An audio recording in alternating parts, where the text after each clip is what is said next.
Hello backpackers! After sharing so many of my travels abroad with you, I'm really excited to help you discover a breathtaking part of my home country, the Provence region. As I'm working here again for the next 6 months, I wanted to take you along for this French adventure, exploring a place I fell in love with just last year. For our very first video here, we are heading straight into the heart of the Luberon, and we are about to visit some of the most visually exceptional places around, the famous Ochre formations.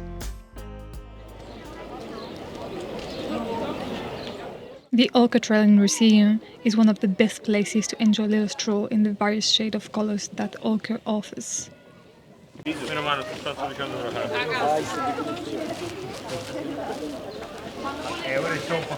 There used to be inside and outside quarries for ochre, but at some point the inside ones were banned, so they closed them off and only the outside one remained.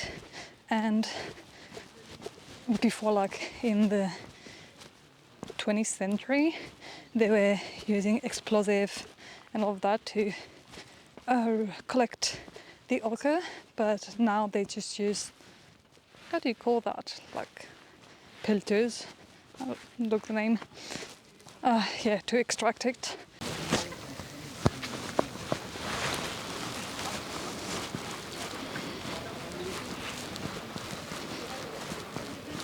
You know what, the soil of the region, the ochre is so rich in mineral like iron and all that, that there's an unusual vegetation growing here, like Mediterranean pine, chestnut tree, all of those things.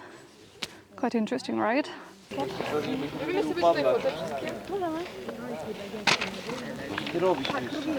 This was such a fast visit. There's a cute village right next to it, so I think I'm going to go there. It was supposed to rain, it's not raining, so I'm going to see if I'm lucky. By the way, did I even tell you the name of the village? I don't think so. So we're in Roussillon, which is, it's 15 minutes away from my hotel, and it's right next to the Ochre Trail. This is better. I took this street because there was no one. They all went to the other side, which is the easy side. Well, no one. There's still people, but you know, less.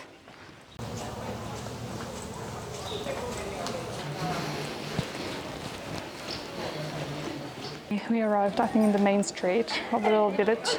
So this way you will be able to eat and find most souvenir shops. And I feel like I didn't check though. You have art, like museum things. Oh, this is really pretty. You can really see the ochre color in there.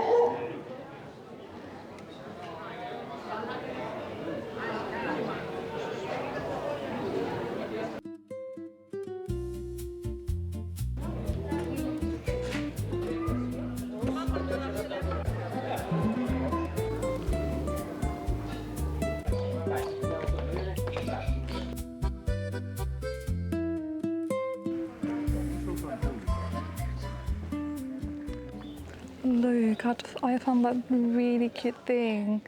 The little house behind me is so cute. They're selling, I think it's balsamic vinegar. We can see the ochre very well. So here is the parking lot that is the closest to the Ochre Trail. And then it goes up over there. Well, wait. Over there. And you go to the Ochre Trail. So really close by the village. It's a bit windy, so it's becoming a bit chilly. I think I should put my jacket back on. It's absolutely, well, let me start from here.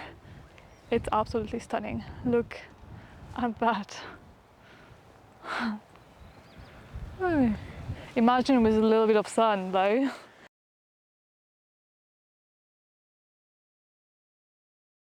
I only have outside images of the mines as it is strictly forbidden to film inside.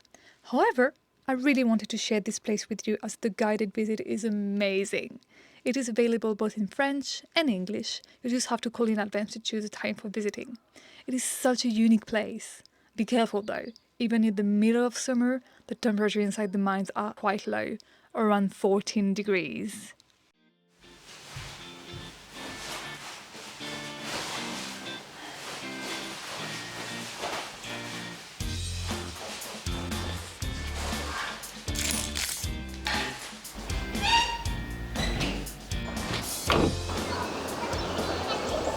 I'm actually in the Provencal Colorado.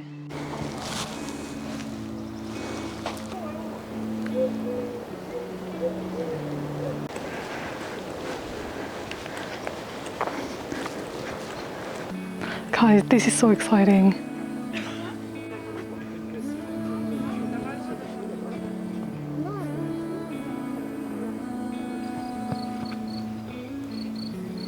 There is not too much people, but there is people, and it's only in April.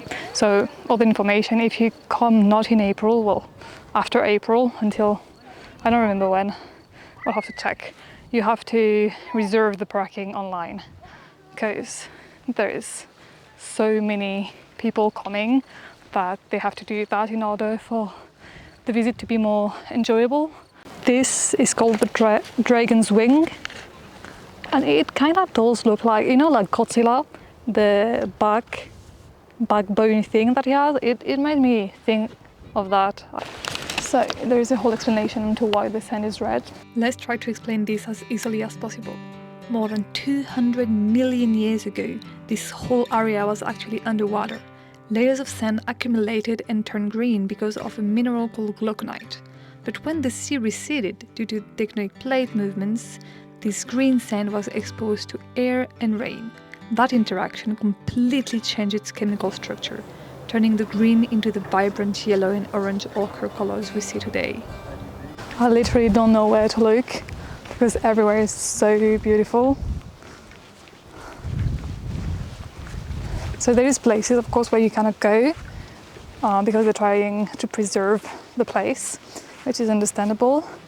The golden age of ochre lasted from 1876 to 1930.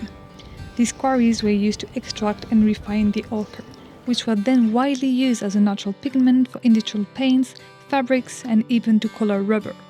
Nowadays, ochre is still highly prized for fine arts, eco-friendly cosmetics, and the traditional restoration of Provence colorful houses. A long and beautiful history, as the very last workers stopped working here in 1991.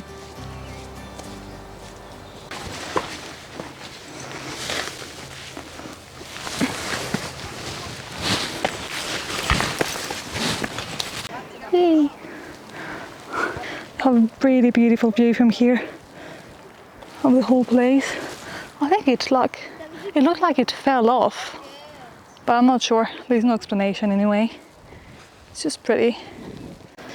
Okay, we're now walking in the canyon. Oh, this one is really wide. Oh, it's just sand. I feel like this second course than this one is maybe less packed. Oh, since people are just walking around, it doesn't feel as packed.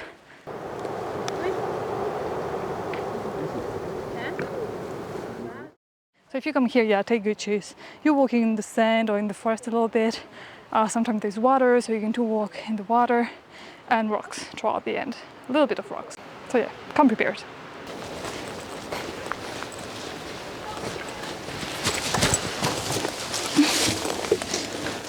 There's even a little cave. As you can see, there's rails here, so I guess, this is a guess, I'm not sure, but I guess they were using those rails when they were extracting the ochre, then putting in like a little wagon and just pushing it, because it's easier than just carrying it. And you have some here too. Isn't it interesting? So they were probably using it all around the forest. A little bit more practical information about this place. You can come, I think, with public transportation. I came with my car. There is parking you have to pay for according to your car type. So, you know, I have a normal car and not a camping car, for example, camper. I think I paid €6.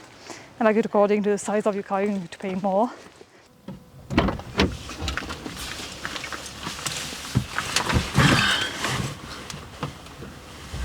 Well, I was pretty lucky. It started raining toward the end of the course, so I'm lucky. It's not, well, I said raining. It's not raining that much, you know, just a little bit. Okay. Oh, that was my phone. Okay, let's get out of here.